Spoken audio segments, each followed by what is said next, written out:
여러분, 대불황의 신호다. 전기차가 2만 대나 쌓였다. 이 말이 여러분 일단 사실일까요? 테슬라는 아니라고 이야기하지만 이게 나온 지표는요 사실입니다.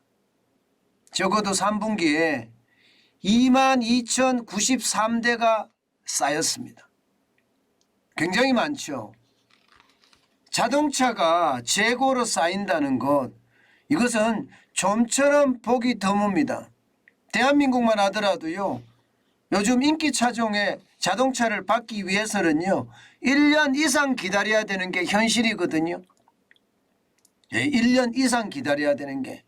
그런데 테슬라는요 22,000대가 재고로 쌓였다고 하니까 이것은 어쩌면 충격이다, 이렇게 이야기를 할 수가 있습니다. 그런데 테슬라 쪽에서는요 생산과 인도 차이다. 제가 재고라고 쓰지 않고 생산과 인도라고 쓴 것은요 테슬라는 이렇게 이야기하고 있습니다. 이미 배송지에 도착해 있고 결국 차를 산 사람한테 인도가 안 됐을 뿐이다, 이 말을 하고 있는 거거든요. 22,093대가 재고는 아니다, 정부가 이렇게 항변을 하고 있습니다. 그렇지만 말입니다, 기업의 지표라는 것은 거짓말을 안 하거든요. 지금 3분기에 보면요 생산은 36만 5,923대를 했는데 인도된 고객에게 전달된 자동차는 34만 3,830대예요. 그러니까 차이가 22,093대가 나는 거죠. 지금까지 그런 적이 없었거든요. 지금까지는 당장 2분기만 하더라도 약간의 차이는 있었습니다. 25만 8,530대가 여러분 생산을 했다면 25만 4,695대가 인도가 됐거든. 차이가 별로 안 났습니다. 그전에는 무조건 2023년 3분기 4분기 올 1분기도 마찬가지로 대부분 말입니다, 인도 차량이 더 많습니다. 생산 차량보다. 그만큼 말입니다, 잘 나가던 테슬라가 왜 갑자기 2만 대가 넘게 이렇게까지 재고가 쌓였느냐. 이것은 말입니다, 결국 대불황의 신호다. 시장은 그렇게 인식하고 있습니다. 시장은요. 사실 테슬라가 지금 34만 3,830대를 인도한 것도 어마어마한 겁니다. 지금까지 여러분 보시는 것처럼 평균 인도 그 차량 대수보다 훨씬 많습니다. 실적이 3분기 굉장히 좋아요. 그런데도 대불황의 신호라고 이야기할 정도면 상황이 나쁘다는 이야기겠죠. 기본적으로는요 여러분 보시다시피 마진율은 많이 떨어진 데다가 매출은 214억 5천만 달러로 굉장히 역대 최대 매출을 달성을 했습니다. 그런데도 마진율이 27.9%까지 떨어지니까 이게 30%에 쭉 빠졌거든요. 그만큼 원자재에 대한 부담이 컸고요. 강달러에 대한 부담도 컸다, 이렇게 이야기할 수가 있는 겁니다. 그만큼 말입니다, 지금 테슬라 입장에서는 상황이 좋지 않다, 이렇게 지금 시장은 보고 있습니다. 그만큼 생산이든 판매든 매출이든 시장 예측치만큼 달성하지 못했다는 거예요. 당장 매출만 하더라도 214억 5,400만 달러는 역대 최대고 가장 높다고 이야기하지만 시장의 예측치는 219억 6천만 달러였는데 거기에 못 미친다는 이야기고요. 판매 대수는 더더욱 못 미칩니다.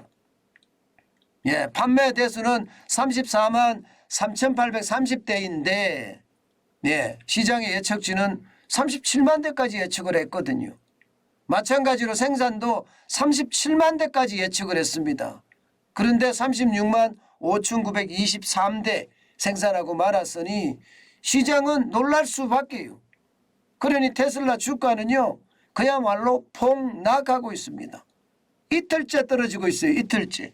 하루만 떨어지는 것이 아니라 어제도 떨어지고 오늘 새벽에 마감한 테슬라 주가도 6.66%, 65%까지 떨어졌습니다. 시장은 이것을 보고 말입니다. 결국 대불황의 신호탄이다. 이렇게 읽는 겁니다. 그만큼 시장 자체의 어떤 충격파가 크다. 이렇게 보는 거죠. 게다가 말입니다. 지금 중국에 대한 상황을 곱게 보지 않습니다. 중국의 경제성장률 전망치가 2.8%까지 IMF는 하향 조정했습니다. 그러니까 4.3% 성장한다고 하다가 2.8%까지 조정을 했으니까 이거 엄청나게 조정한 거죠. 바로 그 영향이라는 거예요. 쉽게 말하면 테슬라가 중국에서 가장 전기차를 많이 파는데 중국의 경제가 최악이라는 겁니다. 예, 중국의 경제가 최악이면 중국이 어려워지면 여러분, 예, 세계의 공장, 지금까지는 세계의 공장입니다. 어려워지면 뭐 당연히 미국은 그만큼 덜 생산한다는 이야기고 유럽은 수입을 그만큼 덜 한다는 이야기니까 세계 경제의 불황, 이게 단순한 불황이 아니라 2만 대가 넘는 재고가 쌓일 정도면 대불황이다. 지금 이렇게 읽고 있는 겁니다. 그만큼 상황이 좋지 않다는 이야기가 지금 나오고 있습니다.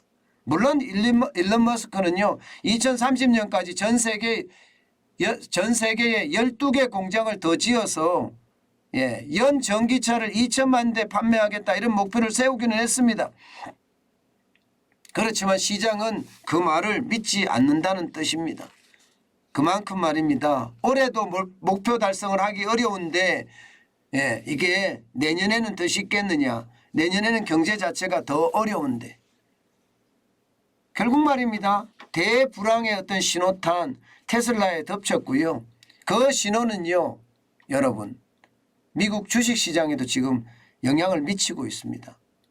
어제도 떨어졌던 미국 시장의 3대 지수 다 떨어지고 있습니다. 오늘도 시작은 좋았어요.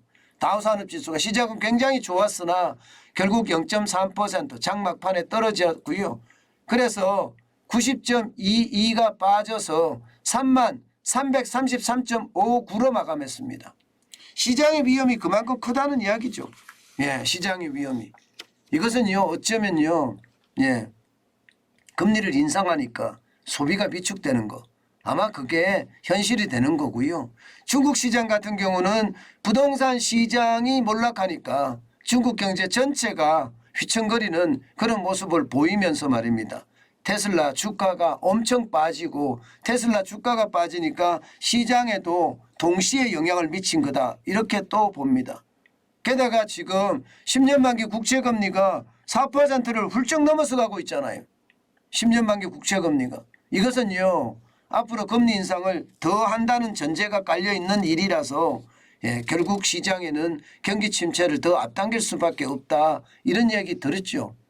그게 현실적으로 반영이 되고 있다. 이렇게 읽히고 있는 거고요.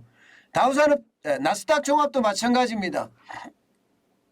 장 시작은 좋았으나 결국은 떨어지고 말았는데 마이너스 0.61% 떨어졌습니다. 65.67이 빠져서 1614.84로 마감했어요. 이것도 마찬가지로 시장 전체의 위험은요 계속 떠 있다 이렇게 이야기할 수가 있습니다. 국채 가격이 2008년 이후 가장 많이 지금 떨어진다고 이야기하니까 이게 그 상황 자체가 어렵다 이렇게 봐야 되잖아요. 여러분 2년물 국채 금리는요 통화 정책하고 굉장히 민감하게 움직이거든요. 그런데 국채 금리가 4.623%까지 상승했습니다. 4.623%. 엄청나게 오르죠. 이렇게 오르면요 여러분 결국 말입니다. 미국의 금리는 계속 올린다는 뜻이니까 시장의 불안감은 더 커진다 이렇게 봐야죠. 사실 영국에 트러스 총리가 사임을 했습니다. 44일 만에 굉장히 빠른 초단기 총리라고 이야기를 하는데 어쨌든 사임을 하고 나서 시장은 좀 좋아 보이는 듯 했어요. 그런데 결국은 무너지고 말한 것은 통화정책의 강도가 세진다는 이야기예요. S&P 500 지수도 똑같이 지금 떨어졌습니다. 0.8%가 떨어졌고요. 29.38이 빠져서 3,665.78로 마감했습니다. 어쨌든 시장의 어떤 분위기는요, 여러분 앞으로도 더 많이 올릴 가능성 굉장히 큽니다. 지금 미국 노동시장은요, 지난주만 하더라도 신규 실업수당 청구 건수가 21만 4천 건입니다. 전주 대비해서 12,000건이 오히려 줄었습니다. 시장의 예측치는 23만 건이었거든요. 23만 건보다 내려갔으니까 미국의 기준금리 인상은 이제 계속 올라갈 수밖에 없는 구조다, 이렇게 이야기할 수 있는 겁니다. 이렇게 됐을 때 시장 전체에 미치는 미국 시장뿐만 아니라 이게 금리 인상이라는 그 카드가 전 세계 시장에 영향을 미치는 그런 상황으로 점점 발전되고 있다, 이렇게 이야기할 수 있는 것 같습니다. 여러분, 시장은요 굉장히 빠른 속도로 움직일 거라고 저는 보는데, 미국의 금리 인상이 결국 미국은 지금 고용 상황이 좋으니까 이 기회에 뭐 어쩌면 말입니다, 중국을 잡자 뭐 이렇게 이야기하는지도 모르겠습니다. 위안화는 계속 떨어지잖아요.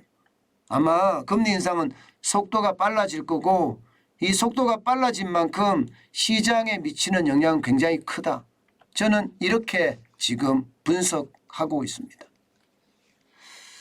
참 어려운 상황이죠. 저는 위기 상황이 점점 다가오고 있다, 이럴 때는 여러분 현금 쌓는 거 잊지 마시고요.